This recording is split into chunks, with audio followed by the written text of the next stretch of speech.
Now, this tutorial is more of probably what I would call more of a creativity tip, in that there's a new feature in CS5 that I encourage you to explore and really kind of see what the possibilities are here, because I actually started playing with it, and it's every time I open up a new image, I try it, and I just get something different every time.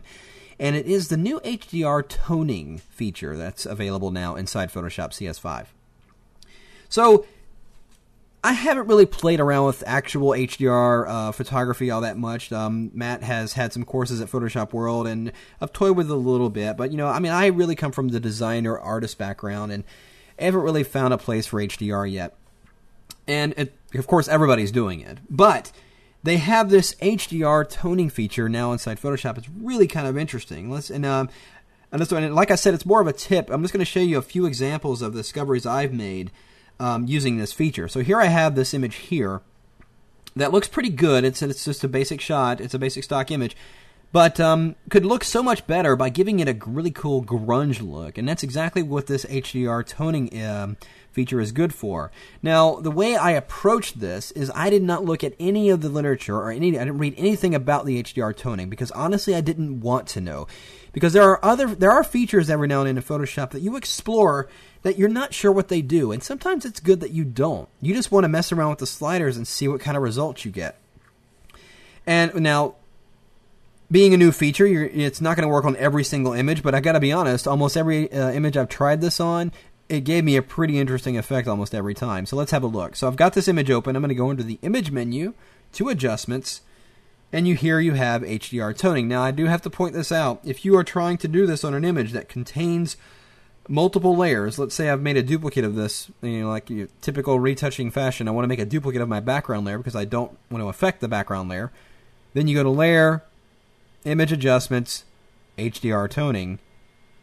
It's going to tell you it'll have to flatten the document. So it has to be on a flattened document. So if you want to make a duplicate of your document so you're not doing the original file or whatever, you can certainly do that. But once it's done, it'll bring you into the HDR Toning window. And it does have a menu of presets in here. You can feel free to go ahead and just try different ones of these. You can see the monochromatic artistic. Actually, it is kind of a cool black and white effect there. High contrast. Let's do more saturated. Gives me a more interesting color. And these are just variations of the different settings that are just below. And we're going to take a look at those in just a second. So you can see different types of presets in here. Some of them look pretty cool. Some of them are just plain silly. Photorealistic. We'll see what that looks like. That's got a cool kind of contrasty grunge thing happening. It's kind of cool. So let's go back to the default and actually explore these settings. And as I said, I went in here and I looked and I see edge, glow, tone, and detail. I didn't pay attention to any of that. I just went in here and started playing around with the sliders. So the first thing is, I noticed if I punch some detail out here, it'll bring out a little bit more detail there. You can bring the edge glow radius out a little bit and strengthen it up. I'm going to go ahead and drop the exposure down. Oh, that's way too much. Go ahead and drop the exposure down a little bit here. Increase those shadow areas. You notice it's bringing more light into the shadow areas. Let's bring up the vibrance, maybe even the saturation to bump up that color a little bit. And you can just play around with these sliders and you get all kinds of different results every time you move something somewhere, and that's actually looking not bad. So we've just moved a few of these sliders around, and this is all I did was just go in here and just start pushing these around and playing around with them. And look at the difference. If I turn the preview off, that's the original. That's what we started with. And in just a few sliders, we're getting this nice high contrast, really kind of gritty look to this image using that HDR toning. And it's getting very creative with it. Let's have a look at another image. I mean, this is what you're going to do. The moment you discover this, you start playing with it, you're going to look through all your images that you might have done effects on in the past. You're going to open them all up, and you're going to be trying this. You're going to immediately go to Image Adjustments, HDR Toning, and see what you get. So let's push the radius in. Let's push some detail out. We'll drop the exposure a little bit. And you'll get used to what these settings do as you go, and just let them become part of your creative arsenal there. That you can add these different effects. Let's drop that down a little bit more. Bring the strength up here. And you can just play around and get all kinds of different kinds of combinations. Let's actually bring that down. all different types of combinations. Maybe you can get more of a monochromatic effect by lowering the opacity. Oh, there we go. Increase my glow detail, bump that up. So I mean, let's look at the big difference. You know, we're getting a more subtle look there, but getting a very interesting effect nonetheless, just playing around with these various settings. Here's another one. If we go under Image Adjustments, HDR Toning. This one I can, let's bring out some more detail in him there. Maybe drop the exposure down a little bit. Bump up that glow radius. I mean, look how cool of effect we're already getting right now. I mean, that's before and after. And we're getting, you know, because we've increased the detail in the shadows, we're getting a little bit of this grunge noise. That can almost be part of a grungy design effect. You know, it could be used for anything. I mean, somebody will look at this and probably that's bad noise in the shadows. Sure it is.